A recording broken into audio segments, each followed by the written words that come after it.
বিসমিল্লাহির রহমানির রহিম। আসসালামু আলাইকুম।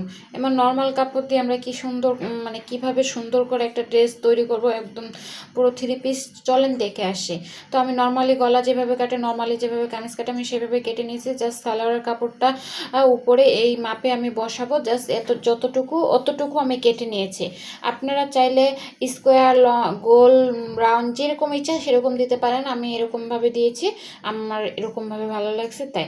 তো আমি কাপড়টা এইভাবে গলার মধ্যে সেট করে নিয়েছি, দোনো পাশে সেলাই দিয়ে সেট করে নিয়েছি। তো আপনারা একইভাবে এরকম সেট করে নেবেন। অবশ্যই সেট করার সময় খেয়াল রাখবেন যাতে কাপড়টা এক সমান থাকে, নর্মালি ধরবেন। তারপরে এরকম কাপড়ের সাইডে কিন্তু অনেক সময় পাড় থাকে, তো পাড়টা আমরা সচরাচর নর্মালি নিচে হাতে গলায় লাগিয়ে থাকি। তো এরকমভাবে ডিজাইন করে কিন্তু আপনারা লাগাই নিতে পারেন। আপনারা দেখতেই পারছেন আমি কীভাবে গলার কোনাটা ভাঙছি, মানে পায়ের কোনাটা এরকমভাবে সহজভাবে আপনারা ভেঙে নেবেন। হয়তো প্রথমে একটু কঠিন লাগবে, পরে ঠিক হয়ে যাবে ইনশাআল্লাহ। তো গলাটা কীরকম লাগলো আপনাদের মতামত কমেন্টে জানাবেন। ভিডিওটি ভালো লেগে থাকলে লাইক, কমেন্ট, শেয়ার করবেন। ধন্যবাদ। আসসালামু আলাইকুম।